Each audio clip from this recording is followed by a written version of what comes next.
Qui encore?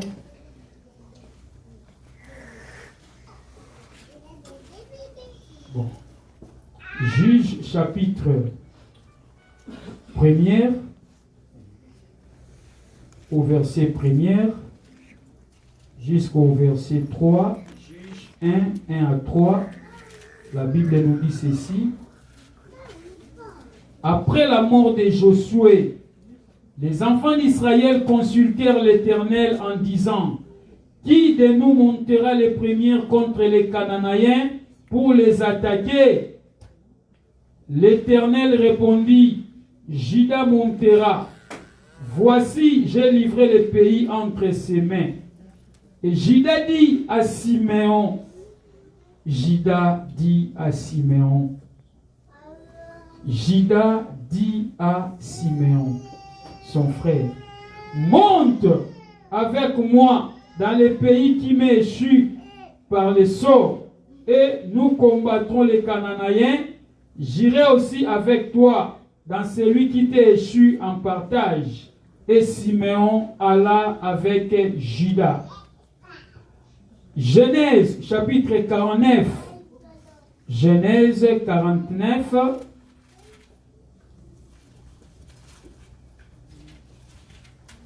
Genèse 49. Nous prenons le verset 1er. Jacob appela ses fils et dit: assemblez-vous et je vous annoncerai ce qui arrivera dans la suite des temps. Rassemblez-vous et écoutez, fils de Jacob. Écoutez Israël, votre père. Ruben, toi, mon premier-né, ma vigueur et les prémices de ma vigueur. Supérieur en dignité et supérieur en puissance. Impétueux comme les eaux, tu n'auras pas la prééminence. Car tu es monté sur la couche de ton père. Tu as souillé ma couche en y montant. Siméon et Lévi, son frère, leurs glaives sont les instruments de violence. Que son âme n'entre point dans l'air conciliabule. Que mon esprit ne s'unisse point à leur assemblée, car dans leur colère, ils ont tué les hommes, et dans leur méchanceté, ils ont coupé les jarres des taureaux. Maudit soit leur colère, car elle est violente, et leur fureur, car elle est cruelle. Je les séparerai dans Jacob, et je les disperserai dans Israël. Juda, tu recevras les hommages de tes frères. Ta main sera sur la nuque de tes ennemis. Les fils de ton père se prosterneront devant toi. Juda est un jeune lion. Tu reviens du carnage, mon fils. Il déploie les genoux. Il se couche comme un lion, comme une lionne qui les fera lever. Le cep ne s'éloignera point de Juda, ni le bâton souverain d'entre ses pieds, jusqu'à ce que vienne Shiloh et que le peuple lui obéisse. La parole du Seigneur. Amen. Vous pouvez vous mettre. Bien-aimés dans le Seigneur, le thème que nous allons partager cet après-midi est intitulé comme suit. Nous allons parler de la conquête. La conquête, c'est ça le thème que nous allons partager cet après-midi. La conquête. La conquête vient du verbe conquérir. La conquête, ça vient du mot conquérir. Alors, conquérir, c'est quoi? Conquérir, c'est prendre par la force. C'est ça, conquérir. Quand je dis que je vais à la conquête, c'est-à-dire, je vais aller prendre par la force. Beaucoup, leurs biens ont été confisqués quelque part. Beaucoup, on leur a confisqué la santé. Beaucoup, on leur a confisqué les mariages. Beaucoup, on leur a confisqué les enfants. Beaucoup, on leur a confisqué leurs richesses. Alors, pour récupérer ce que tu as perdu, tu n'as pas besoin d'aller en négociation. Ne soyez pas comme un pays. Je m'étais de citer son nom. Il a plus de 9 voisins. Mais ses frontières est envahies, est occupée par les armées étrangères. Alors, les autorités de ces pays-là, ils ne disent absolument rien. Mais ils savent que leur pays est occupé par les étrangers en Afrique. Je ne citerai pas ces noms. Mais quand vous êtes conquis, quand votre territoire est conquis, quand votre territoire est occupé, bien-aimés, vous devez vous lever pour combattre. Bien-aimés dans le Seigneur, la conquête c'est quoi? La conquête c'est prendre par les armes. Tel que tu es là, tu as aussi les armes. Mais ce qui m'étonne, tu n'utilises pas les armes que tu as pour prendre ce que tu as perdu. Au lieu d'utiliser tes armes, mais toi tu plais. Au lieu d'utiliser les armes que tu détiens, toi tu es en train de pleurnicher. Un enfant de Dieu ne peut pas pleurer parce qu'il y a quelqu'un qui est en lui, est plus grand, est plus fort que celui qui est dans le monde. Amen. Je connais une personne, il a un problème. Et on l'a proposé d'aller supplier les gens qui les maltraitent. Elle a partagé ce problème avec moi. Je lui ai dit, tu n'as pas l'intérêt d'aller se prosterner devant tes ennemis. Il faut aller par les rapports des forces. Bien-aimé dans le Seigneur, si vous êtes faible, on va dominer sur toi. Amen. Vous devez être fort parce que quand on va vous attaquer, vous aussi vous allez vous lever pour attaquer. Amen. Qu'est-ce que tu as perdu? Au lieu de pleurer, lève-toi, combat. Amen. Dans la Bible, beaucoup, ils ont l'impression comme si Abraham était un homme seulement faiblard. Non, Abraham a combattu. Qui c'est ça? Abraham était guerrier. Amen. Quand l'autre était emprisonné, la Bible nous dit Abraham s'est levé. Il est parti à la conquête pour récupérer son évêque et récupérer ses richesses. Amen. Bien-aimé, qu'est-ce que tu as perdu? Ton territoire est occupé par tes ennemis. Qu'est-ce que tu dis? Ah, Dieu seul sait. Dieu sait quoi? C'est toi qui sais. Qu'est-ce que tu as perdu? Tu es privé de quoi? Bien-aimé, on ne négocie pas avec un territoire. Quand votre territoire est occupé, vous devez vous lever et récupérer votre territoire. Alléluia. Amen. La conquête, bien-aimé, nous avons dit, c'est prendre par la force. Amen.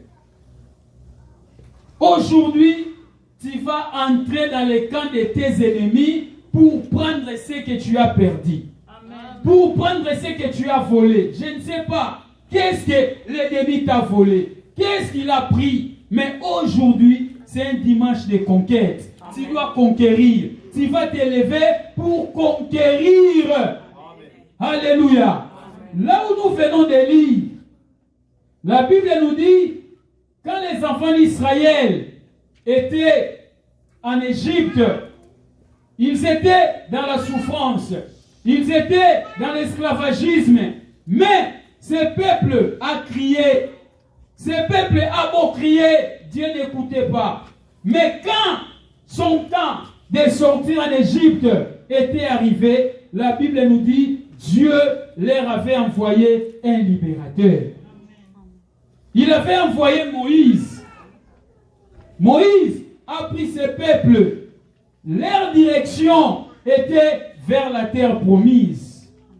Alors, la chose étonnante, la terre par laquelle ce peuple allait occuper, la terre par laquelle Dieu leur avait donné, était une terre dont il y avait d'autres populations là-bas. Alors, qu'est-ce qu'ils pouvaient faire? Ils pouvaient se battre pour récupérer la terre. Ils pouvaient se battre pour récupérer le pays de Canaan. Alléluia. Bien-aimé dans le Seigneur, notre Dieu, il est un metteur en scène. Il y a des fois, lui-même, il crée des choses et il vient avec la solution. Amen. Mais pourquoi pas ces pays allaient être seulement vides? Dieu leur avait donné un pays où il y avait déjà les occupants. Mais est-ce que Israël devait seulement venir? Non. Le Seigneur nous a envoyé de prendre ce pays et il prend ça. Non. Il devait faire quoi? Lutter. Il devait aller à la conquête pour prendre avec les armes ces pays que l'Éternel leur avait donnés. Bien-aimés, ne croyez pas que ce que Dieu t'a donné, tu l'auras en facilité. Il y en a ceux-là qui disent non, moi Dieu m'a déjà béni, ils croisent les mains en attendant que la promesse de Dieu arrive. Non! Quand Dieu promet, il y a aussi les non-dits de la prophétie. Quand Dieu promet, nous voyons seulement les montagnes, mais les vallées, nous ne les voyons pas. Alors que les vallées, ce sont des problèmes. Je vais vous donner un exemple qui est très simple. Ça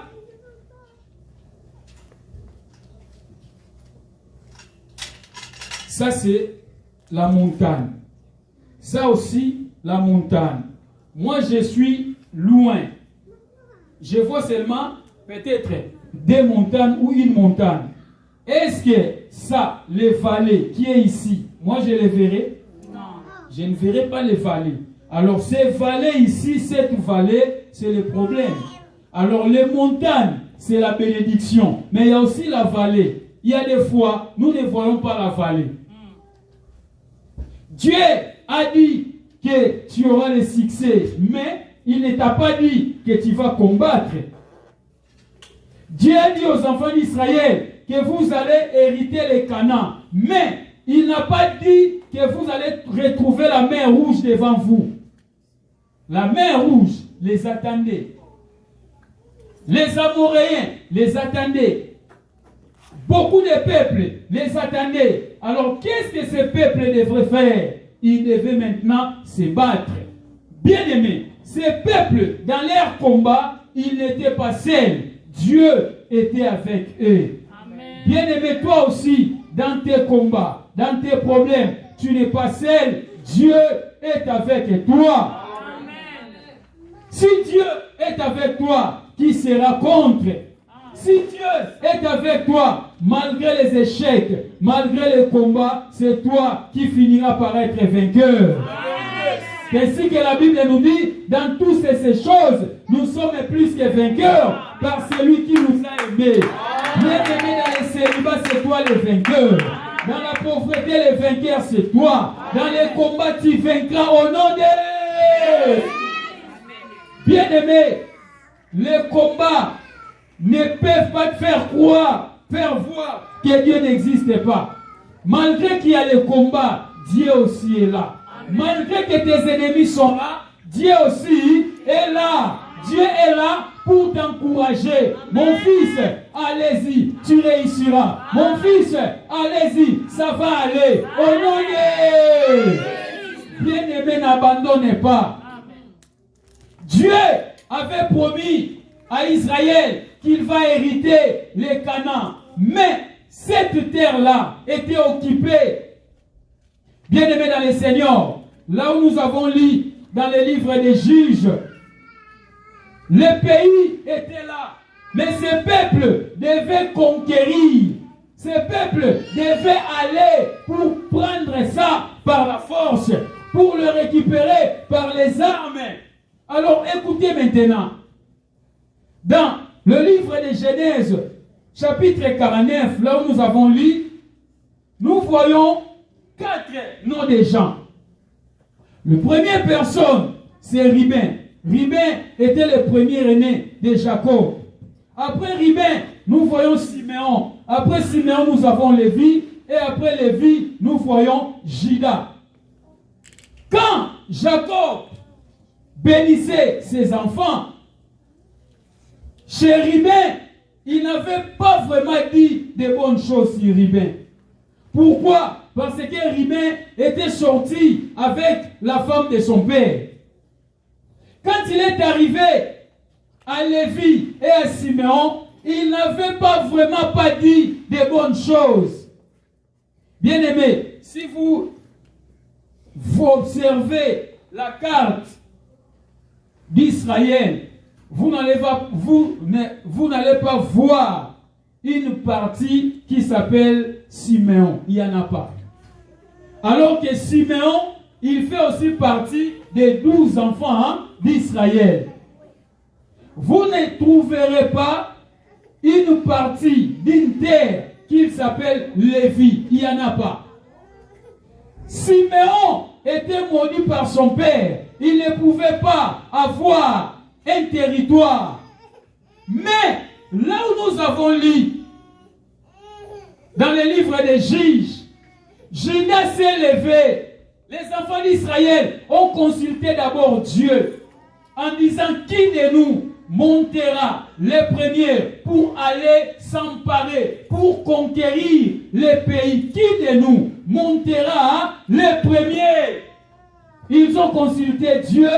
La Bible nous dit, le sort est tombé sur Juda. Dieu a dit, c'est Juda qui montera les premiers. Or, Juda, il n'était pas le premier fils. Juda, il n'était pas le deuxième. Juda, il n'était pas le troisième. Mais Juda, il était le quatrième. Alors, selon la prophétie de Jacob, Jacob a dit, Juda est un lion. Or, quand nous voyons les lions, nous voyons la royauté. Quand nous voyons les lions, nous voyons la puissance. Nous voyons l'autorité. Nous voyons la force. Nous voyons tout. C'est ça qui était Juda. Et quand nous voyons Juda, nous voyons encore les hommages. Nous voyons la gloire. Or, ces gloires-là devraient être pour Ruben. Cela a sauté Ruben, a sauté Lévi, a sauté Siméon jusqu'à Juda. Bien-aimé dans le Seigneur, laisse-moi te dire, en français on dit souvent ceci: aux âmes bien-nées, la valeur d'un homme n'attend point le nombre d'années. Bien-aimé dans le Seigneur, la bénédiction ne dépend pas de ton âge, mais la bénédiction dépend de la grâce de Dieu. Vous pouvez être dans une famille de 10 personnes, mais le Joseph n'est pas souvent le premier. Tu peux aussi venir à l'église, le premier, mais la bénédiction de Dieu dépend. Alléluia. Amen. Je me souviens d'une histoire. Il y a des dénonceurs de l'église ici. L'une dit à l'autre sœur, toi, tu es venu seulement récemment, tu veux te faire voir. L'autre là l'a répondu, pour les choses de Dieu, ce n'est pas de devenir ancien ou non, cela dépend de la compréhension. Et celle qui a répondu comme ça, elle était venue à la deuxième place. Elle fait des choses que celle-là n'a jamais fait. Bien-aimé dans le Seigneur, même ici, si tu es distrait, si tu es distraite, tu vas commencer à dire, ah, c'est nous qui avons commencé cette église-là. Ne soyez pas nostalgiques devant Dieu. Alléluia. Je ne veux pas que toi tu commences à dire, ah, quand cette église-là a commencé, nous sommes les premiers, mais aujourd'hui tu es où? Amen. Alléluia. Amen. Mais aujourd'hui tu es où? Juda était le 4e fils, et c'est lui-là qui était béni. Alors Juda s'est levé. Quand Judas s'est levé, il a dit à Siméon, Siméon, toi, tu vas monter avec moi afin que nous allons ensemble pour conquérir la part qui m'est échue. Alléluia. Bien-aimé, alors que Siméon était sous la malédiction de son père, alors que Siméon ne pouvait pas avoir une partie parce que son père avait maudit. Bien-aimé dans le Seigneur, Judas nous représente quelqu'un, c'est Jésus-Christ. C'est lui qui est le Judas. C'est lui qui a la puissance. C'est lui qui a la force. C'est lui qui a la domination. Et Siméon, c'est toi. Siméon, c'est moi. Bien-aimé, si tu veux conquérir, si tu veux gagner la guerre, si tu veux avoir une partie, toi, Siméon, tu ne dois pas être devant Judas. Amen. Toi, Siméon, tu dois rester derrière Judas. Judas a dit à Siméon, toi, tu vas rester derrière moi, moi je serai devant pour combattre. Quand je vais gagner la bataille, quand je vais gagner la guerre, et maintenant, nous aussi, nous allons nous diriger devant toi. Bien-aimé, si tu veux réussir dans ce que tu fais, ne soyez pas devant Jésus, soyez derrière lui. Amen. Si tu veux réussir, même dans ton foyer, laisse Jésus diriger tes pas. Amen. Laisse Jésus diriger tes affaires. Amen. Laisse Jésus diriger tes projets. Amen. Mais qu'est-ce que nous faisons? Nous laissons Jésus à la dernière position. Il y a des fois, nous prenons les décisions de faire telle chose ou telle chose.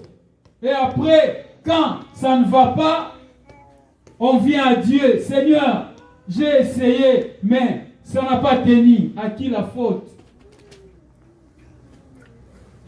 Des fois, nous disons, ah, Seigneur m'a trompé. Non, le Seigneur ne nous trompe pas. C'est nous qu'on ne comprenne pas. Nous ne comprenons pas le principe.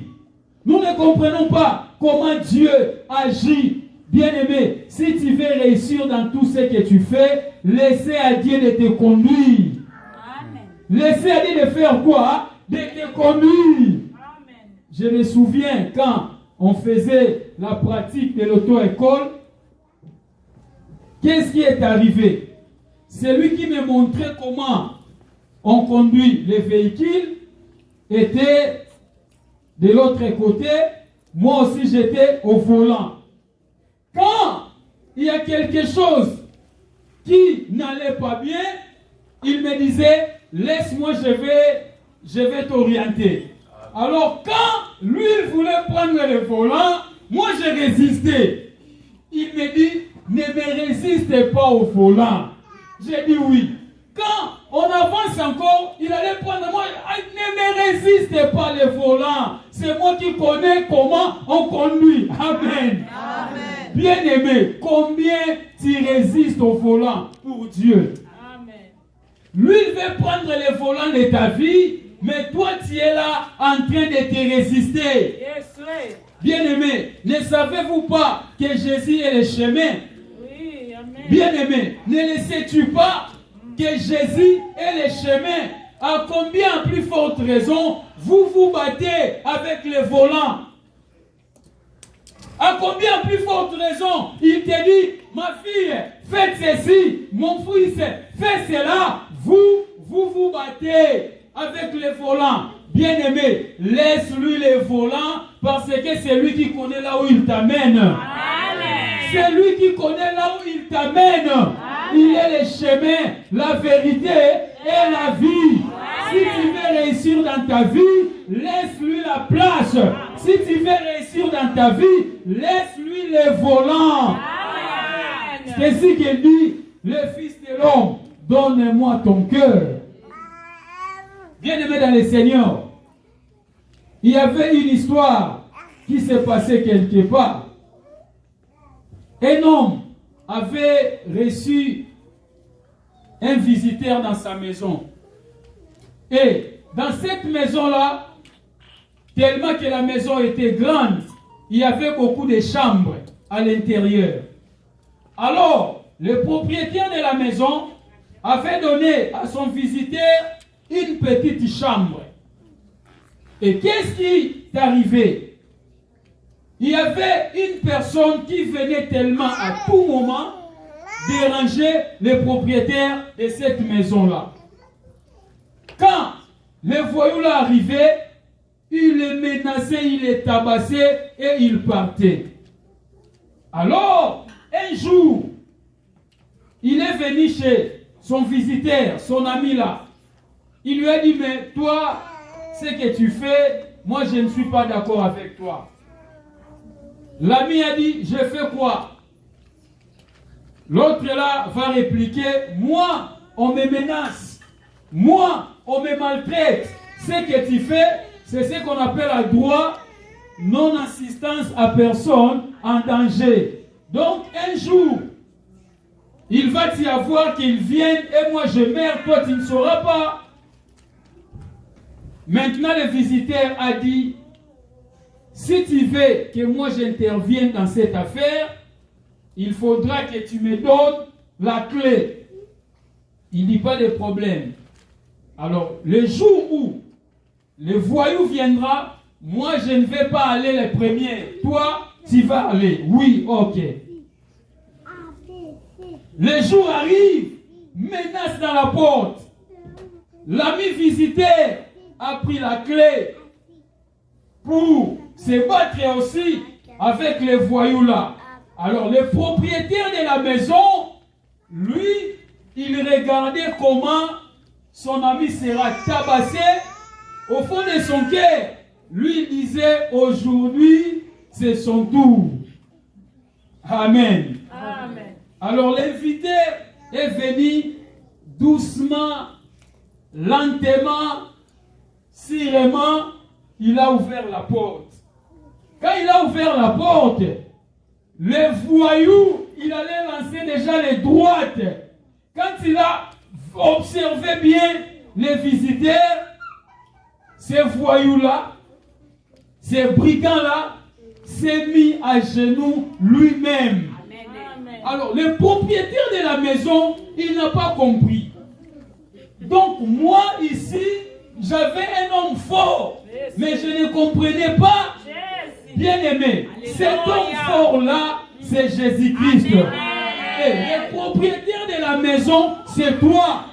Si tu veux que les démons s'agenouillent devant toi, donnez-lui la place, donnez-lui la clé. Quand les démoniaques vont venir, ils vont s'agenouiller. Parce que la Bible nous dit, tout genou fléchit devant lui et toutes les langues confessent qu'il est le roi des rois. Bien-aimé dans le Seigneur, tout nom confesse que Jésus est Dieu. Le célibat, c'est un nom. La malédiction, c'est un nom. La condamnation, c'est un nom. Toi répondez. Si moi je dis, toi tu réponds. La malédiction, la pauvreté, la maladie. La Bible nous dit, tout nom fléchira devant. Bien-aimé dans le Seigneur, Jésus-Christ, il n'est pas n'importe qui. S'il habite en toi, toi aussi, tu vas devenir n'importe qui. Non. Bien-aimé, pour conquérir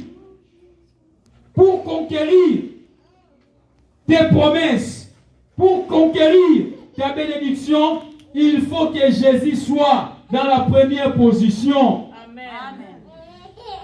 Pour que tu ailles plus loin dans tout ce que tu fais, il faut que Jésus soit dans la première position. Amen. Quelle position Jésus occupe-t-elle dans ta vie? Quelle position Jésus occupe-t-elle dans tes affaires? Bien-aimé, la Bible nous dit, tout est vanité, vanité de vanité. La question que je vous pose, Dieu occupe quelle place dans ta vie? Est-ce qu'il occupe la première place? Il occupe la deuxième place? Ou il occupe quelle place? J'ai lu dans la Bible, il était une fois, Jésus était avec ses disciples. La Bible nous dit, lui, il était au fond et il dormait. Quand il dormait, bien aimé, il y avait eu le tourbillon.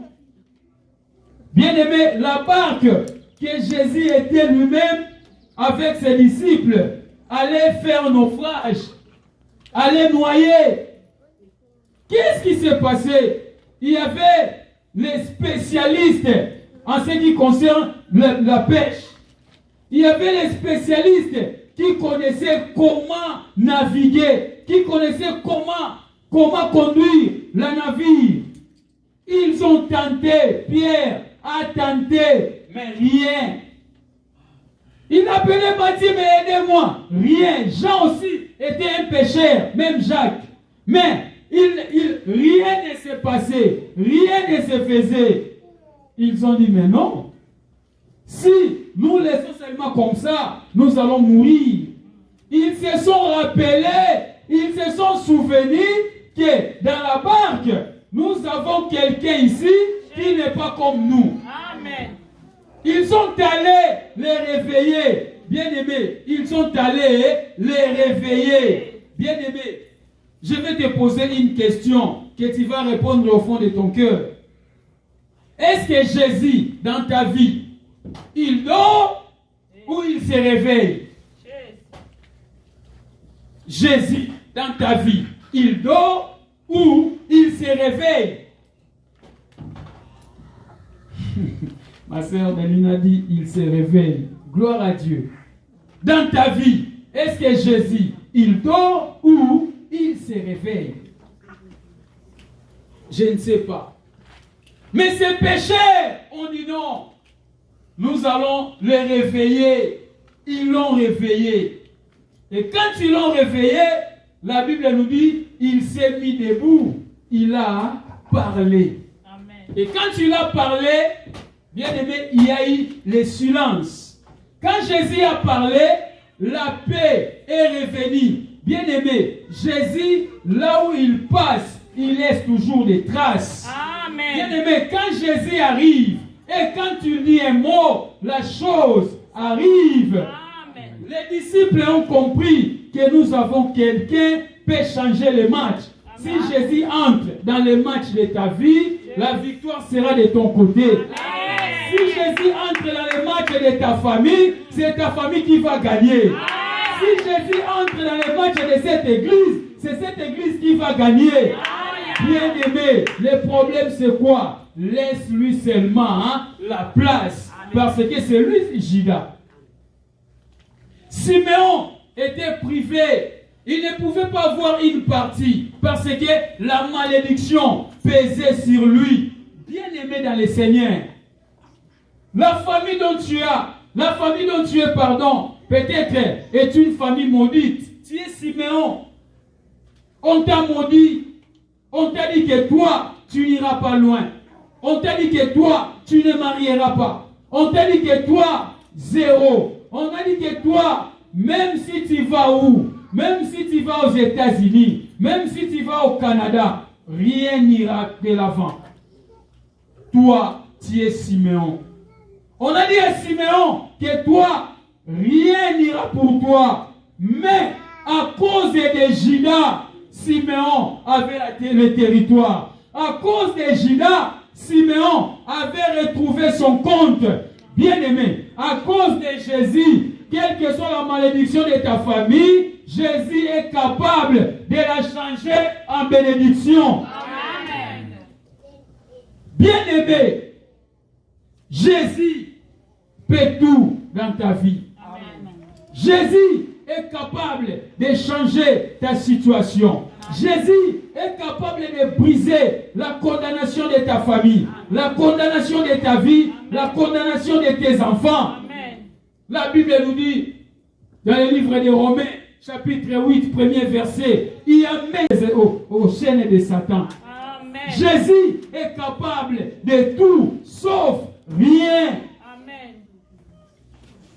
Bien-aimé, Jésus fait tout dans ta vie. Le problème n'est pas Jésus. Le problème n'est pas Dieu. Ton problème, c'est toi-même. Laisse-lui la place. Jésus veut être le maître de ta vie. Jésus veut diriger ta vie. Jésus veut diriger ton foyer. Il veut diriger tes affaires. Mais le problème est que laisse-lui ton corps. Donne-lui ton cœur. Il dit, fils de l'homme, donne-moi ton cœur. Bien-aimé, beaucoup de personnes viennent à l'église, mais leur cœur est éloigné de Dieu. Ils prient, mais leur cœur est éloigné de Dieu.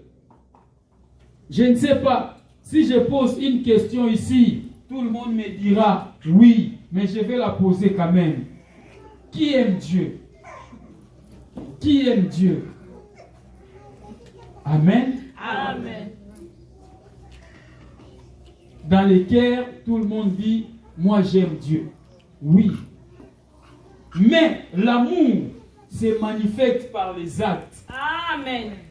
Si je te pose la seconde question, quels sont les actes qui prouvent à suffisance que tu aimes Dieu? Prouvez-moi que tu aimes Dieu. Qu'est-ce qui prouve que toi, tu aimes Dieu? Qui sait que tout ce qu'il a appartient à Dieu? Qui? Amen. Amen. Ces choses, ça commence à devenir difficile. Hein? Amen. Amen.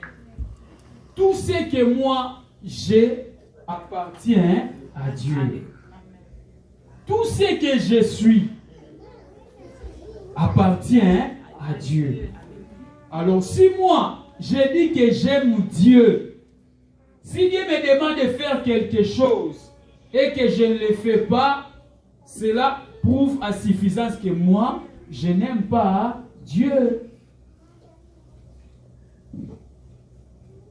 Amen. Amen.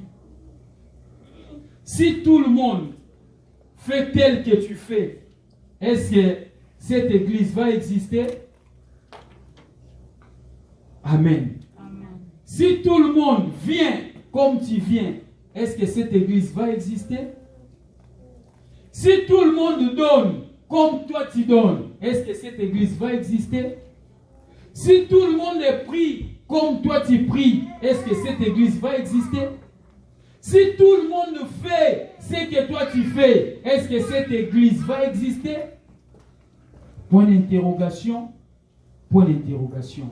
La Bible nous dit, Moïse a dit, Dieu a dit à Moïse, dis aux enfants d'Israël que vous aimerez le Seigneur votre Dieu de toute votre force. Amen. Tu aimeras le Seigneur ton Dieu de toute ta force. Bien-aimé, sur 100% de ta force, peut-être tu aimes Dieu qu'en 5%. Peut-être 5% aussi c'est beaucoup. Peut-être tu aimes Dieu à un seul pourcent.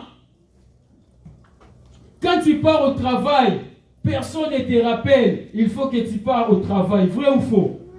Qui de nous ici, son patron va l'appeler, non, demain lundi, il faut que tu viennes au travail. Est-ce que ça existe? Non. Ça a déjà existé? Non. Depuis que le monde, depuis que moi j'ai commencé la vie, je n'ai jamais vu cela. Ça n'existe pas. Amen. Amen. Mais pour l'église, il faut qu'on vous rappelle.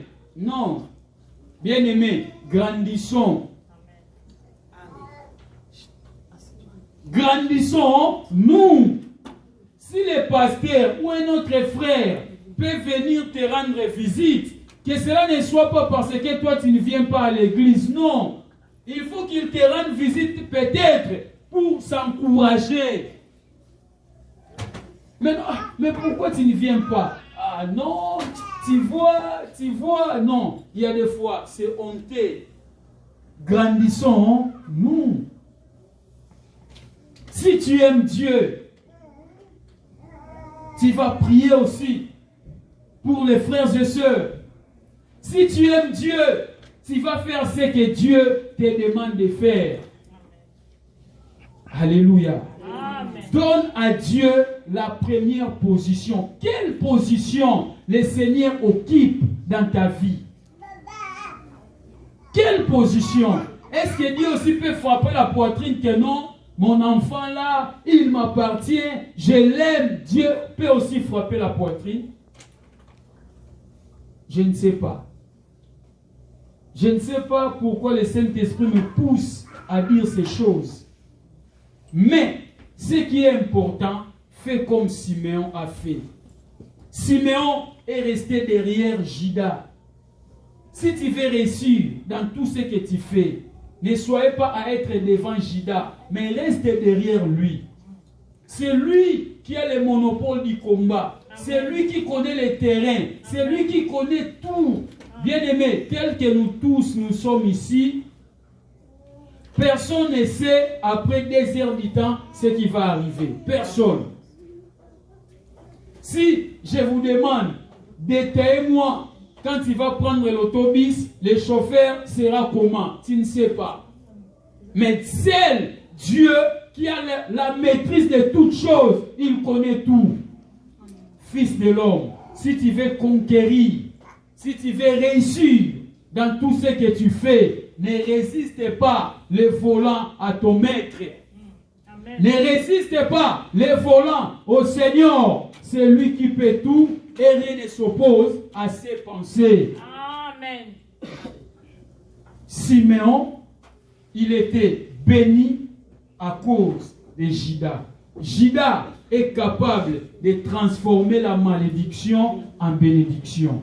Juda est capable, quand je dis Juda, c'est Jésus, est capable de changer les ténèbres à la lumière. Amen. Jésus est capable de changer tout. Donne-lui seulement ton cœur. Amen. Amen. Nous allons prier.